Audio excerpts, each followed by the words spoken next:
Why is the U.S. suddenly surrounding Venezuela with warships? And why is the Pope even weighing in? Hay ese peligro, esa posibilidad de que haya alguna actividad, alguna operación, incluso invadiendo el territorio de Venezuela. Que es, digamos, mejor buscar maneras de diálogo, quizás presión, incluso presión económica, pero buscando otra manera para cambiar si es lo que deciden hacer en Estados Unidos. Over the past couple of weeks, the U.S. has launched a major military operation in the Caribbean, and it's getting a lot of attention. Over the weekend, President Trump warned airlines, pilots, smugglers, drug traffickers, basically everyone, to avoid Venezuelan airspace completely. And he said the entire area around the country was closed. This comes as part of Operation Southern Spear, which began on November 13th. The operation brought more than a dozen U.S. warships to the region, including the USS Gerald R. Ford. In short, Venezuela is now surrounded by American naval power. The official reason? The Trump administration claims Venezuela's government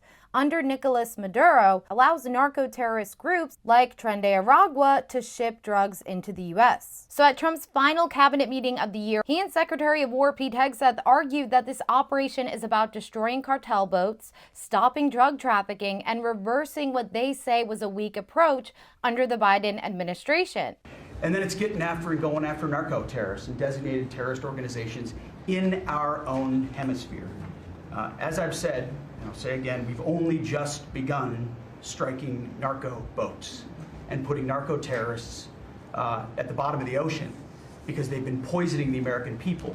And Joe Biden tried to approach it with kid gloves and allowed them to come across the border, cartels take over community, 20 million people, hundreds of thousands of Americans poisoned.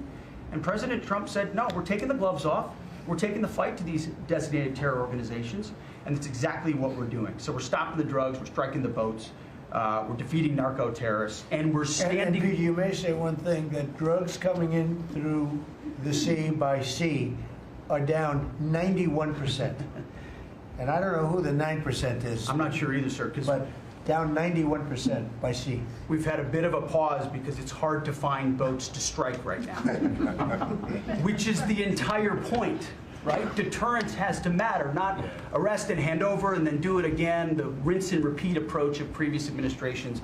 This is meant to get after that approach. And I will just end by saying, as President Trump always has our back, we always have the back of our commanders who are making decisions in difficult situations, and we do in this case and all these strikes.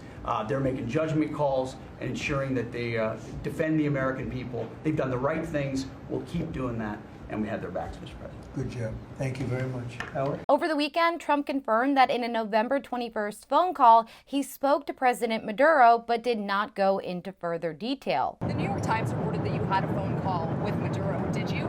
I don't want to comment on it. The answer is yes. And can you tell us a little bit No, about I can't it? do that. Mr. President, would you say it went well? I wouldn't say it went well or badly. It was a phone call. Yeah. Now, according to multiple reports, during the phone call, Maduro asked for legal amnesty for himself, his family, and top officials. He wanted U.S. sanctions lifted. He offered to step down, but only if he got safe passage and guarantees. And he wanted an interim government led by his own vice president. Trump reportedly rejected most of this and told Maduro he had 1 week to leave Venezuela. That deadline expired on Friday, and the next day, Trump declared Venezuelan airspace closed. Now, a major part of the current tension stems from an incident back on September 2nd, 2025. Under Hegseth's authority, SEAL Team 6 sank a speedboat carrying an estimated $70 million in drugs. After the first strike, 2 survivors were reportedly seen clinging to debris. Now, according to a widely cited report, Hegseth allegedly gave a verbal order to, quote, kill everybody, the survivors. Former military lawyers have said that if that order was given and followed, it could be considered a war crime because killing incapacitated shipwreck survivors is illegal under U.S. law and international law. White House Press Secretary Caroline Leavitt said that Admiral Frank Bradley, not Hegseth, was the officer who directed the engagement, distancing Hegseth from accountability despite a Washington Post report that he ordered the death of everyone on the boat. She said Bradley acted legally and within his authority to neutralize a threat. The latter is true, Abe, and I have a statement to read for you here. President Trump and Secretary Hegseth have made it clear that presidentially designated narco-terrorist groups are subject to lethal targeting in accordance with the laws of war. With respect to the strikes in question on September 2nd, Secretary Hegseth authorized Admiral Bradley to conduct these kinetic strikes. Admiral Bradley worked well within his authority and the law, directing the engagement to ensure the boat was destroyed and the threat to the United States of America was eliminated. And I would just add one more point to remind the American public why these lethal strikes are taking place. Because this administration has designated these narco-terrorists as foreign terrorist organizations. The president has a right to take them out if they are threatening the United States of America and if they are bringing illegal narcotics that are killing our citizens at a record rate, which is what they are doing.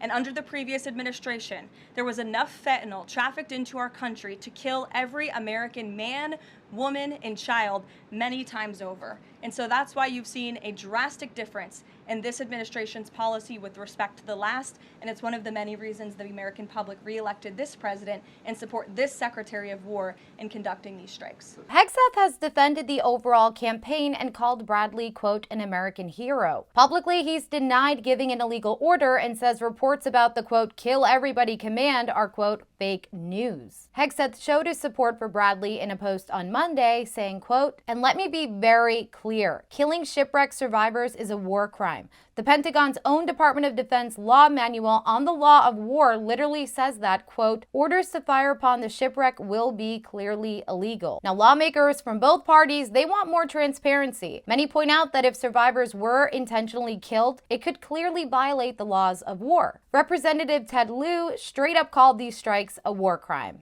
Let me be very clear. Killing shipwreck survivors is a war crime. The Pentagon's own Department of Defense law manual on the law of war literally says that, quote, orders to fire upon the shipwreck will be clearly illegal.